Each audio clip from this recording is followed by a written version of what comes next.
KBS 뉴스고요. 7월 9일자 기사입니다. 부산 미분양 5,400가구 11년 만에 최대라는 기사입니다. 예, 이건 조금 생각해 볼 여지가 있어요. 보시죠. 자, 지난 5월에 부산 미분양 주택이 11년 만에 최대치를 기록했다고 합니다. 제가 언젠가 말씀드렸죠. 작년도 말부터 제가 미분양을 말씀드리면서 부산의 미분양은 3,000세대 언더면은 뭐 괜찮다라고 말씀을 드렸어요. 그런데 3,000세대가 넘어가면은 조금 주의해서 보셔야 된다. 조금 주의를 하셔야 된다라고도 말씀드렸고, 3,000세대 넘어가는 순간 4,000세대, 5,000세대 넘어가는 건 한순간이다. 금방 올라갈 수 있습니다. 라고도 말씀을 드렸습니다. 실제 지금 5,000세대라는 미분양이 나타났다고 합니다. 보시죠. 부산시가 집계한 5월 미분양 주택은 5,496가구, 거의 5,500가구랍니다.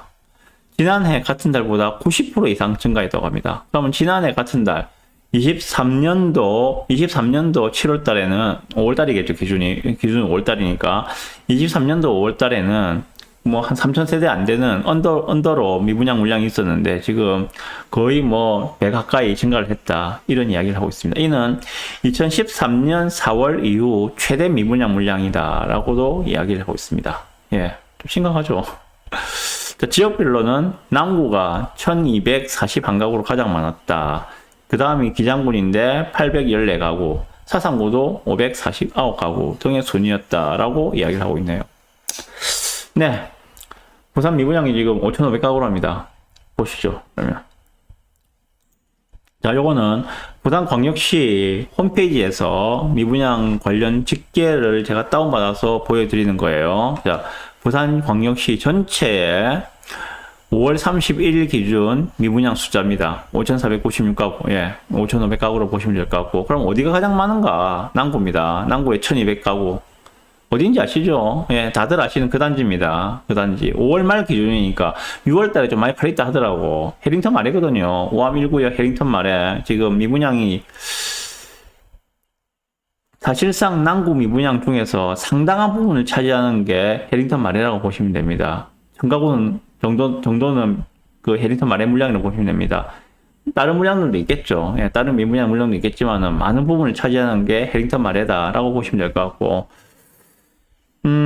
5월 말 집계니까 6월 달에 좀 팔았다고 하던데, 뭐 그래도 아직까지 상당한 미분양이 남아있는 것은 사실입니다. 예, 남구가 그렇고요. 그 다음에 기장군에서 지금 5월 달에 갑자기 290가구가 늘어났어요. 기장군에서 290가구가 늘어서 기장의 총 미분양 물량이 814가구라고 합니다.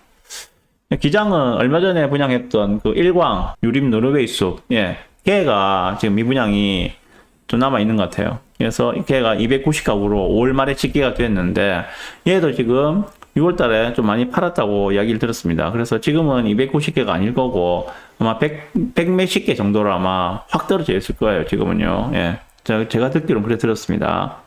그 다음 사상구에도 지금 500가구가 넘는 미분양이 남아있는데, 사상 같은 경우에는 대단지 아파트가 잘 없어요. 사상에서 대단지로 떠오를 수 있는 데는 그 덕포에 있는 사상 중흥 S클래스, 그러고 그러니까 주례 롯데, 그리고 이번에 분양하는 엉궁 더샵, 뭐 그 정도거든요. 예. 대단지 1,000세대 이상급으로 분류할 수 있는 데가, 1,000세대급으로 분류할 수 있는 데가, 나머지는 전부 다 뭐 쪼매쪼매난 고라한 단지들이 많은데, 고라한 그 소규모 단지들, 뭐 나홀로 단지들, 그것들이 미분양이 많이 남아있는 것 같아요. 그것들 합계가 지금 사상에서 한 550가구가 된다. 그래 보시면 될 것 같습니다. 예.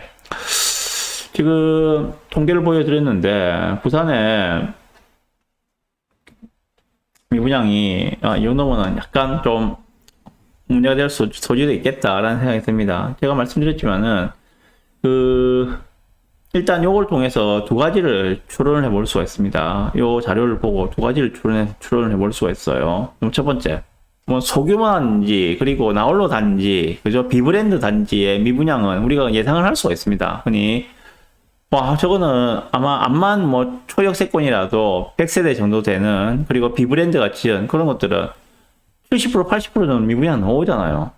지금 그렇게 현상이 나타나고 있으니까. 근데 그런 것들이 아니라 대단지이고 브랜드인데 미분양이 나는 것들은 수요가 분산되는 효과가 나타나거든요. 대단지 브랜드 신축으로 가는 수요들을 분산시키는 효과가 나타납니다. 무슨 말인가면은, 보다는 올해부터 3년 동안 공급 부족이라고 말씀드렸어요. 그죠? 예. 결국 신축이 부족하다는 이야기입니다. 집은 늘렸어요. 우리 하락을 주장하시는 분들이 늘 이야기하듯이, 아니, 부산은 집이 늘렸는데 무슨 아파트가 부족해? 예. 아파트 안 부족해요. 집 많아요. 빌라도 많고, 예. 안 부족해요. 그런데 사람들이 원하는 아파트는 부족하거든요. 사람들이 원하는 아파트는 뭡니까? 대단지 브랜드 신축이잖아요. 그 대단지 브랜드 신축이 많은 사람들이 원하는 만큼 충분하게 공급이 되어 있는가? 그건 아니란 것들이죠. 부산에 아파트는 많아요. 집은 차고 넘쳐요. 빈집이 넘쳤어요. 우리 앞집에 50대 부부가 팔고 나간 50평짜리 아파트가 몇 달 동안 비어 있어요.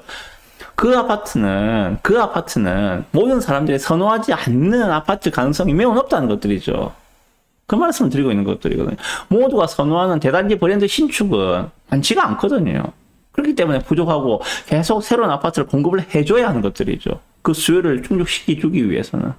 그런데 대단지 브랜드에서 미분양이 나온다는 것들은 이렇게 대단지 브랜드 신축으로 가는 수요들을 분산시키는 효과가 나타난다는 것들입니다. 그 말씀을 드리고 있는 거예요, 지금요. 자, 그러면 이는 결국은 그 신축 대단지 브랜드가 이제 수요가 몰리면서 상승을 하려고 할 때 그 수요가 분산되니까 그 상승의 발목을 잡을 수 있는 역할을 할 수가 있을 것 같다는 생각이 듭니다. 그래서 대단지 브랜드의 미분양이 나오는 것들은 좀 주의 깊게 보셔야 된다. 대신에 소규모 단지 비브랜드의 미분양 숫자는 별로 겁낼 필요가 없을 것 같다. 좀 이렇게 말씀을 드리고 싶습니다. 예를 들면 그런 거예요. 지금 금정구에서 그 대단지 브랜드 미분양이 어디 있습니까? 금정 위버시티죠, 그죠? 금정 더샵 위버시티. 예, 아직 미분양 남아있거든요. 예. 이런 게 미분양이 계속 이어진다면은 그 주위에 예를 들어서 장전 대미안이 상승을 해나갈 때 발목을 잡을 수 있는 하나의 요인으로 작용할 수 있다. 이런 말씀을 드리는 거예요. 예를 들면 그렇다는 것들입니다. 예. 그 두 번째 생각할 수 있는 게 그런 겁니다. 앞으로 건설사의 신규 분양은 점점 더 줄어들 수밖에 없다. 예, 부산이 지금 통계상으로만으로도 미분양이 지금 5,500개예요. 그런데 이렇게 미분양이 쌓여 있는데 어느 건설사가 1군도 아닌 건설사가 감히 부산에 대규모 미분양을 각오하고 분양을 할 수가 있겠습니까? 불가능하다는 것들이죠. 안 한다는 것들이죠. 미분양이라는 이야기는 내 돈 내서 내가 다 지어야 된다는 이야기예요. 분양이 되면 뭡니까? 분양을 받은 사람들이 은행 대출을 통해서 계약금을 넣고 중도금을 넣으면서 공사할 수 있는 자금들이 확보가 되니까는 공사가 원활하게 진행할 수가 있겠죠. 그런데 미분양이 된다는 말은, 미분양이란 말은 결국은 건설사 자기 돈으로 다 지어야 된다는 이야기잖아요. 분양이 완료될 때까지 끝까지 자기 돈으로 들고 가야 되는 이야기잖아요. 그게 자금 유동성을 중요시하는 기업에서 얼마나 문제가 될 수 있는 이야기인지는 다들 잘 아실 거라 생각합니다. 그래서 정말 초 A급 1군 브랜드가 아니고서는 앞으로 부산에서는 이제는 신규 분양 물량을 내놓기가 매우 어려울 것이다 라고 생각을 봅니다. 어쨌든 지금 현재 이 수치가 5,500세대라는 이 수치가 조금 더 늘어날 수도 있습니다. 왜?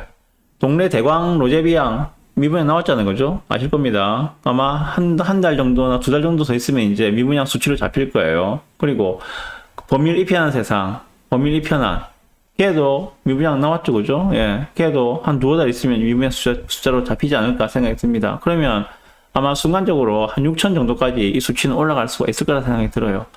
주의 깊게 보실 거는 말씀드렸다시피 대단지 브랜드의 미분양 숫자이지 나홀로 단지 비브랜드 단지의 미분양 숫자는 별로 겁나지 않는다라고 말씀을 드리고 싶습니다.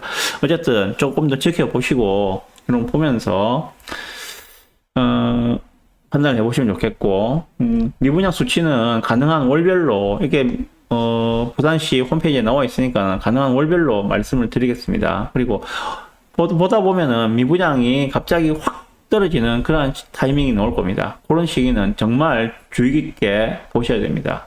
완전한 타이밍이거든요. 지표상으로 알려준 타이밍이기 때문에 그렇습니다. 그런데 이 지표가 한 달 반 정도 더 늦게 나오는 거. 그게 문제지만은, 그래도 뭐, 최대한 제가 말씀을 드리도록 하겠습니다. 그리고 마지막으로, 이러한 미분양 단지 중에서도, 브랜드 대단지로 한정해서 좀 가성비를 따져보는, 한마디로 옥석을 가려보는 그런 작업도 한번 생각을 해보십시오. 이렇게 미분양이 발에 치일 때, 더샵 금정 위버시티나 동네 대광 로제비앙이나 이편한 범일이나 이렇게 미분양들이 발에 치일 때 좀 여유롭게 내 집 마련에 강력한 툴로 방법으로 좀 활용하시기를 권해드려 봅니다. 네.